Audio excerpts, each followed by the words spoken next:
What if I told you that one of the most powerful dressage empires in the world did not collapse? It chose to disappear. Not with scandal headlines dominating the front page, not with a dramatic final competition, but with a quiet, deliberate decision to step away. In April of 2026, Kathrin Glock confirmed something that had been building behind the scene for years. Every single Glock horse has officially been retired from sport. And just like that, one of the most influential operations in modern dressage history was gone from the arena. But to understand why this matters, you have to look beyond the horses. You have to look at the riders, you have to look at the system, and you have to look at the growing tension between performance and perception in modern dressage.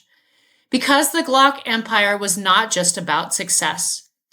It was also, at times, involved in controversy. For over a decade, the Glock Horse Performance Center stood at the top of the sport, backed by Austrian billionaire Kathrin Glock.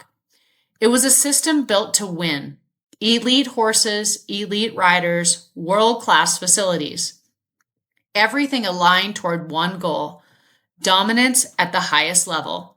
At the center of that system were two of the most recognizable riders in dressage, Edward Gall and Hans-Peter Minderhoud. Edward Gall, of course, is one of the most famous figures in the sport's modern era. His name is forever tied to Totilas, a horse that changed dressage forever. Together, they produced performances that were revolutionary, electrifying, and at times deeply polarizing. Because alongside the brilliance, there were questions.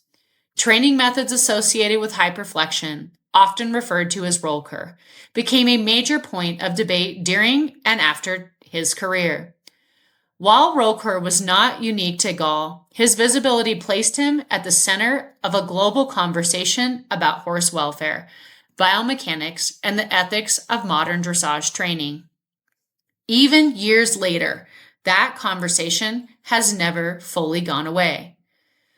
When Gall later rode under the Glock banner, that legacy followed him. Horses like Glock's Toto US and Glock's Zonik carried not only competitive expectations, but also the weight of public scrutiny.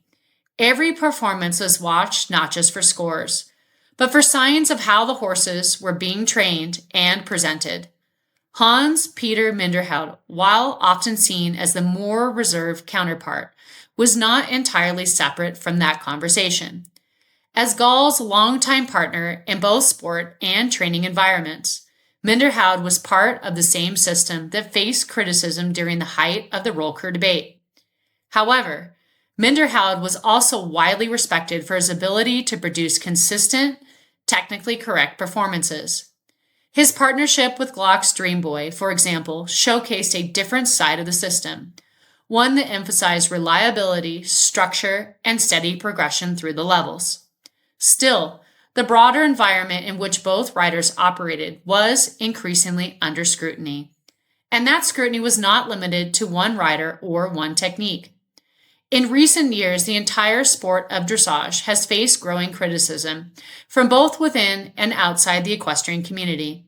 Concerns about horse welfare, judging standards, and training practices have become more visible than ever before. Videos circulate quickly, moments are analyzed frame by frame, and public opinion is no longer confined to the arena. In that context, being at the very top of the sport comes with a new kind of pressure. And the Glock operation, by virtue of its prominence, was always part of that conversation. But behind the scenes, something else was happening. According to Kathrin Glock, Kathrin Glock had already made the decision in 2022 to withdraw from international equestrian sport. This was not a reaction to a single controversy or a single moment. It was a long-term decision made quietly without public announcement. At the time, the horses continued to compete. The riders continued their careers. From the outside, nothing seemed different. But internally, the future had already been set. Then, in December of 2023, Kathrin Glock passed away. And from that point forward, the plan began to take visible shape. By 2024, the changes were undeniable. The Glock Horse Performance Center in the Netherlands was closed. The collaboration with Edward Gall and Hans-Peter Minderhoud came to an end. Major events associated with the Glock name were canceled. What had once been a dominant, highly visible operation began to fade from the competitive landscape. And then, in 2026, came the final confirmation. All Glock horses are to be retired, not sold, not passed on, not continued under new riders, removed from the sport entirely. This decision is unusual, but when you consider the broader context, it becomes more complex.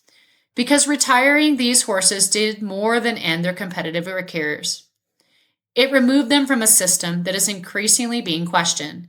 By keeping the horses within their own control, the Glock operation ensured that they would not become part of future controversies.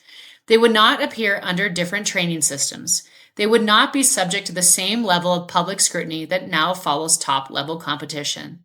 And that matters, because today dressage is no longer judged inside the arena. It is judged online, it is judged publicly, and it is judged constantly. Every rider, every horse, every performance exists under a level of visibility that did not exist even a decade ago.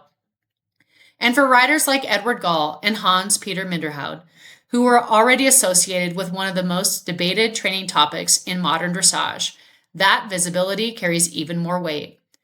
At the same time, there is also another side to this decision that cannot be ignored. Because while some may see the retirement of these horses as a loss to the sport, others see something very different.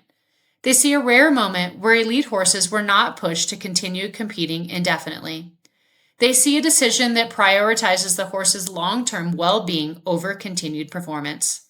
They see perhaps a quiet acknowledgement that the system itself is changing. And that raises a powerful question. What if this is not just the end of an empire? What if it's a sign of where the sport is heading? Because if even the most powerful operations begin to step away, it suggests that something deeper is shifting. It suggests that the balance between success and sustainability is being reevaluated. It suggests that the future of dressage may not look the same as its past. And for the sport as a whole, the impact is undeniable. The absence of Glock horses changes the competitive field. It creates space for new riders, new horses, and new systems to emerge. But it also removes a major pillar of the existing structure. And when something that significant disappears, it leaves questions behind. Questions about the future, questions about direction, questions about what kind of sport dressage wants to become. Because in the end, this story is not just about horses. It's not just about riders. It is about a moment in time where everything seems to be shifting. The Glock horses are gone from the arena, but their legacy remains in the performance they delivered, in the debates they sparked, and in the controversy they continue to shape. And that conversation is far from over.